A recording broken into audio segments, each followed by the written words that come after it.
Hey guys, I'm Ted. Welcome back to our lecture series, and for this lecture, we are going to address the New Deal. Um, Before we begin our lecture proper on the New Deal, I'd just like to do our customary recap and touch basis on what we discussed in our last lectures. So, in our last lectures, we looked at Herbert Hoover, the crash, and the Great Depression, and most importantly, we looked at Hoover's responses to the crash and the Great Depression. We saw that Hoover, he really was unprepared to do anything about the crashes, about the crash or the depression. He was not a politician. He was an engineer. He had no real firm understanding of politics. He had never run for public office. All of his positions prior to his presidency had been appointive positions. He did not really have the temperament or the personality, the charm that Americans had come to expect from those seeking public office. He did not have the ability to rouse a crowd the way Theodore Roosevelt did. He didn't have some sort of sparkling public persona the way that Woodrow Wilson presented, or even the outright charisma of a Warren G. Harding. He did not have that outright charisma of a Warren G. Harding. He was a very rigid man, and he was a man who was not very easy to warm others to his ideas. He was a very autocratic man. He was used to being appointed to a position, giving orders, and expecting those orders to be obeyed. He was very used to crunching numbers and to presenting statistics to back up what he was saying, and that's all good. As I said in the last lecture, it's all good to crunch. Excuse me. It's all good to crunch numbers and to present statistics to people in good times, but when things are going bad, statistics really don't cut it. They don't. They don't curry well with the masses. And Hoover, aside from those things, aside from simply not being a politician, his measures were really quite limited. He was a very conservative man. He had very conservative ideas about business and the government's place in big business.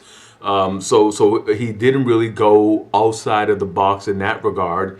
And more importantly, he made a lot of blunders. Most notably, his support of the Smoot-Hawley tariff, and his support of, or at least his lack of support in seeing eye to eye and developing some type of accord with the bonus army marchers.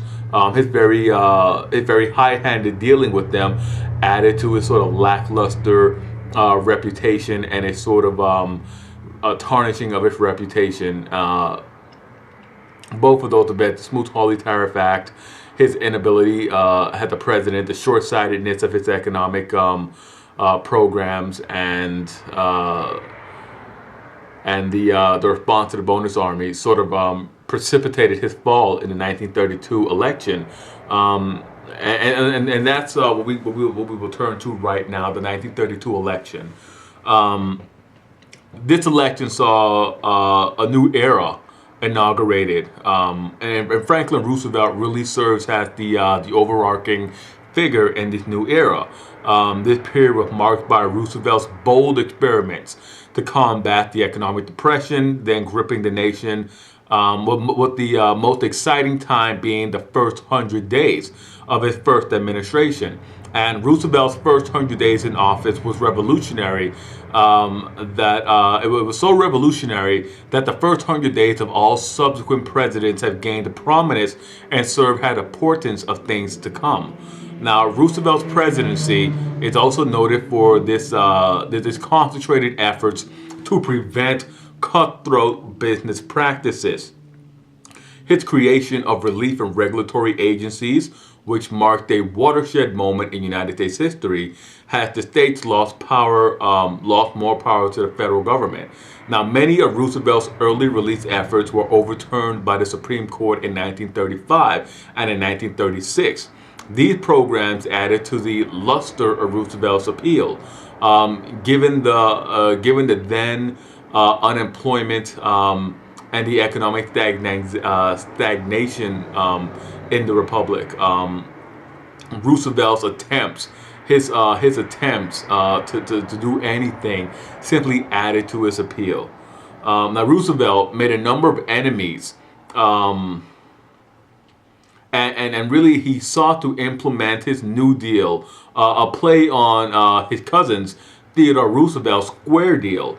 As such, one of his enemies was Father Charles Coughlin. Now Coughlin was a Detroit area priest who artfully used radio. And remember radio from our last discussion on the 20s. Radio became this new medium to where you could not only receive spectator sports results or music or media or minstrel shows, but you can also hear radio broadcast from private individuals. And Father Charles Coughlin, he did that. He maintained a very large listenership, and very artfully parlayed that into real power. He steadfastly resisted and opposed all of Roosevelt's policies. Huey Long of Louisiana, that colorful figure with autocratic tendencies, was also an opponent of Roosevelt's. And Long sought to oust Roosevelt from the presidency before becoming a victim of an assassination. Roosevelt survived the re-election in 1936 and tried to safeguard his domestic policy platform by adding more justices to the Supreme Court and what became known as the court packing scheme. Now, Roosevelt was forced to back down when popular outrage illustrated the limits of his appeal. It in no way detracted him from doing what he could to preserve the New Deal, to preserve the programs that he thought would restore confidence and revitalize American industry. Now, to begin with, Roosevelt, with the New Deal, initiated a dramatic and very noticeable concentrated shift of power away from the individual states into the hands of the federal government, but was essentially unable to solve the economic woes of the day. Roosevelt had led a well-established career in the Democratic Party. He had noted previously during Theodore Roosevelt's lectures, he was a blue blood. He was a scion of the New York state aristocracy of wealth. Roosevelt was a distant cousin, a fifth cousin of Franklin Roosevelt, and he went on to marry another fifth cousin, Franklin Roosevelt's niece, Eleanor Roosevelt. Their marriage was really one of convenience, more in line with the royal and aristocratic marriages in Europe at the time. Like his contemporaries, Roosevelt would marry with the expectation or the resolve to find love elsewhere, and indeed, he carried on numerous extramarital love affairs. Sometimes with the knowledge of Eleanor, but mostly behind her back. Professionally, he rose to the position of Undersecretary of the Navy under the Wilson administration and was the vice presidential nominee in 1920.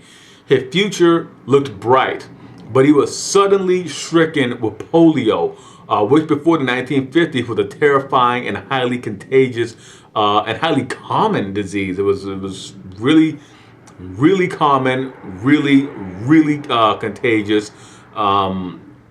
Terrified the young and the old, and it targeted the entire population indiscriminately. Roosevelt was partially paralyzed by the disease, but was determined that it would not bring an end to his political career. And remarkably, he and Eleanor staged a remarkable physical recovery, and Eleanor maintained his political career and really staged a remarkable political recovery for him. And he went on, after being stricken with polio, he went on to become the governor of New York. Now, during his early career, the press aided Roosevelt in concealing his many affairs and concealing his disability from the public. Indeed, the public did not learn of Roosevelt's paralysis until well after his death. They did not film or record or report on him being helped in and out of cars, walking with crutches, or even the fact that he had been afflicted with polio. This was a time in which any sort of illness or any sort of falling, any sort of failing like that would have been detrimental to the career, the public career of an individual. Roosevelt himself did not want his condition to be publicly known. He felt that if his condition were public knowledge, that people would view him as weak, as less than capable to handle the republic's affairs.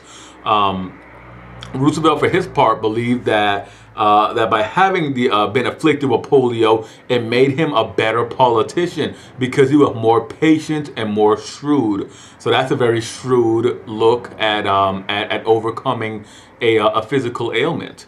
Now, had the Democratic nominee in 1932, he was able to unite the fractured voting demographics of the party in the wake of Al Smith's 1928 campaign. Smith has noted, was a Catholic and was not well received by the Dixiecrats.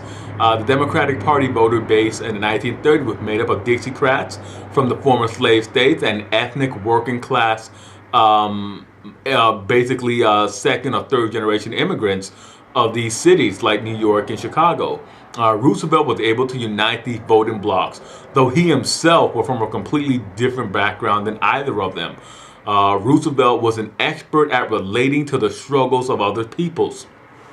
To give you an example of this, he grew up in Hyde Park, and he had been exposed to farming. He by no way and by no means was himself a farmer. He had simply been exposed to it. But this exposure enabled him to pass himself off as an agriculturalist in rural communities.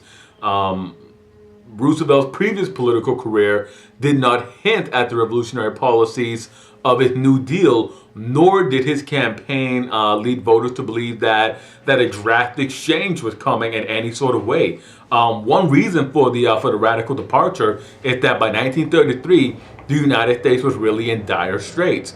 Roosevelt was above all things a pragmatist, and he was unencumbered with ideological constraints. And that's like that stands in marked contrast to his predecessor, Herbert Hoover. Herbert Hoover was a man completely restrained by his ideological ideas, and he was really not pragmatic. It was said that he was a fool living in a world all of his own because he continually thought that he could, in one fell swoop, solve the economic woes, the social and economic woes that the stock market crash and depression were having on the republic. Those were the ideas of Herbert Hoover. But Roosevelt was completely flexible. It was almost like a jellyfish. There was nothing impeding his approach to solving the problem. He was willing to try anything to fix the situation. In an age where ideologues like Stalin, Mussolini, Hitler, and Churchill abounded, Roosevelt proved himself to be the most flexible on all of his policy stances. Though he was more flexible than Hoover, he also shared Hoover's concern regarding directly paying citizens to aid in their relief. He, like Hoover, called it a dole. And he said that to dole out relief is to dole out a narcotic. To dim the human spirit, the federal government must and shall quit the business of relief. Now, as stated earlier, the first 100 days of what he called the New Deal was one of the most politically creative periods in the history of the United States, rivaled only by the inaugural Congress. And the inaugural Congress only gets a mention here for their having to set and establish federal legislative patterns, and also the Civil War and post-Civil War civil rights legislation aimed at providing protections of voting rights and citizenship to the freedmen. Those are the only two eras in history that really rival this period. And really, the only other time that a candidate was able to come in and have his entire platform approved was 1860 with Abraham Lincoln, and that's because the Democrats, most of the Democrats had left Congress, and the Republicans had control of both the House and the Senate, so they were able to implement their entire domestic and foreign program. since they had nobody to oppose them. Uh, and Roosevelt came in with large Democratic majorities in the House and the Senate, so he was able to quite easily impose his domestic program onto the Republic. Now, Roosevelt was elected. When he was elected, this majority consisted of a 60 to 35 majority in the Senate and a 310 to 17 majority in the House of Representatives. The incoming Democrats had no idea how to tackle this depression, and this gave President Roosevelt very broad leeway to devise his own plan of action. Now, typically, legislation moves through Congress very slowly with a number of committee hearings, political bartering, and so on before voting is held. Now, American democracy typically moves slow. But in these emergency conditions, Congress moved swiftly. This fast-acting Congress led to the creation of a wide array of federal legislation and agencies. Now, these agencies, often called alphabet soup because they typically had three-letter acronyms. Now, the first of these agencies for Roosevelt was the National Industrial Recovery Act, which created the National Recovery Administration, better known as the NRA. Now, the NRA organized domestic industries to prevent cutthroat competition, and this was done as consumer demand plummeted, and business became desperate to stave off bankruptcies. Now, as the businesses sought to undercut competitors, they also cut their prices, leading to their businesses becoming marginal and thus becoming susceptible to bankruptcy and failure. The NRA reversed the federal government's stance on price fixing, which was a most hated monopoly practice, to better protect manufacturers from destructive price wars. Each industry drew up a code of conduct which members were bound to honor.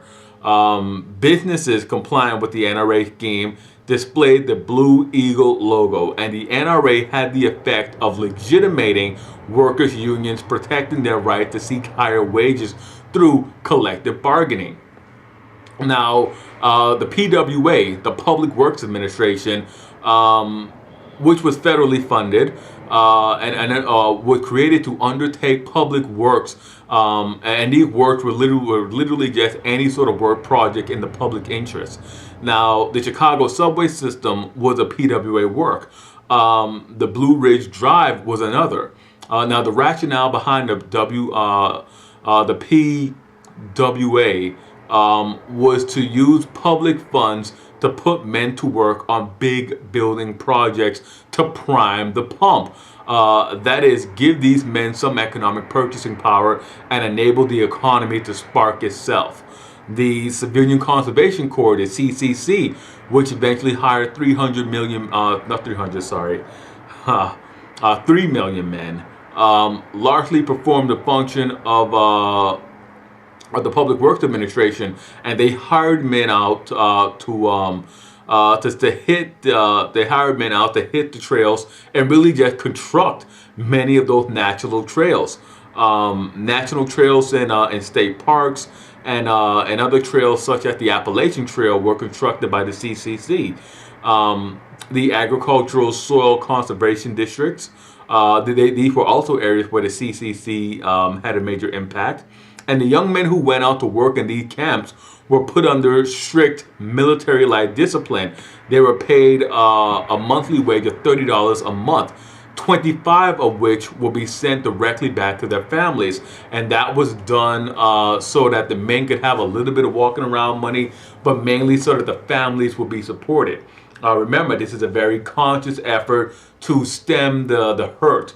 It was common knowledge that if you gave these young men the money, that they themselves would simply quickly and very swiftly spend the money on a good time while their families suffered back home and anonymity. With that being said, we'll break here and we'll come back with part 2 of our look at the New Deal. As always, I'm Ted. Hit like, subscribe, and comment. Let me know what you thought about this, the lecture so far. And when we come back, we will hit the ground running, picking up right where we left off.